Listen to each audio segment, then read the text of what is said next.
ঊনকোটিতে হর ঘর তিরঙ্গা অভিযান এবং স্বাধীনতা দিবসের প্রাক্কালে দাঁড়িয়ে এবার দেশপ্রেমের জোয়ারে সামিল হওয়ার আহ্বান জানিয়েছেন ঊনকোটির জেলাশাসক। 15 আগস্ট দেশের স্বাধীনতা দিবস উদযাপনকে সামনে রেখে 9 আগস্ট থেকে 17 আগস্ট পর্যন্ত হর ঘর তিরঙ্গা ক্যাম্পেইন আয়োজন করা হয়েছে। দেশব্যাপী এই কর্মসূচির মূল উদ্দেশ্য হচ্ছে প্রতিটি নাগরিকের মনে দেশপ্রেমের বার্তা ছড়িয়ে দেওয়া। ঊনকোটি জেলার জেলাশাসক মেঘা জৈন শুক্রবার বিকেলে 5:30 জেলাশাসক কার্যালয়ে আয়োজিত সাংবাদিক সম্মেলনে এই কথা জানিয়েছেন। তিনি বলেন, শুধুমাত্র ঊনকোটি জেলাতেই নয় বরং সমগ্র দেশ জুড়ে এই কর্মসূচি পালিত হচ্ছে। জেলার প্রতিটি সরকারি কার্যালয়ে যেমন ডিএম অফিস, এসডিএম অফিস, শিক্ষা দপ্তর সহ অন্যান্য সমস্ত দপ্তরে তিরঙ্গা পতাকা উত্তোলন করা হবে। শুনুন জেলা শাসক মেঘা জৈনের বক্তব্য।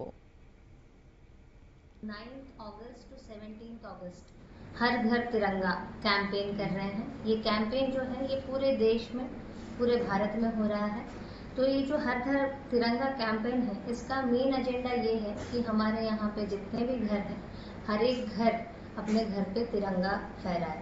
ये जो हमारा पैट्रियटिज्म जो है उसको हर एक सिटीजन दिखाए।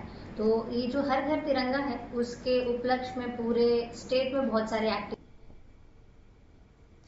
আপনারা শুনলেন জেলা শাসকের বক্তব্য। এবং 14 আগস্ট সকাল 11টায় ঊনকোটি কলাক্ষেত্র থেকে ওল্ড বাস স্ট্যান্ড টিআরটিসি পর্যন্ত একটি ডিস্ট্রিক্ট লেভেল তিরঙ্গা র্যালির আয়োজন করা হয়েছে।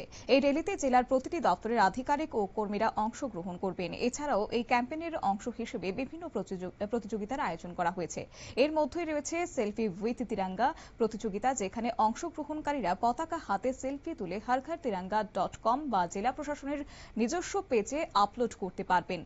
সেরা 10 জনকে পুরস্কৃত করা হবে। পাশাপাশি বিভিন্ন স্কুলে চিত্রাঙ্কন ও রঙ্গোলি প্রতিযোগিতার আয়োজন করা হবে বলে জেলা শাসক সাংবাদিক সম্মেলনে কর্মসূচির বিস্তারিত তথ্য তুলে ধরেছেন।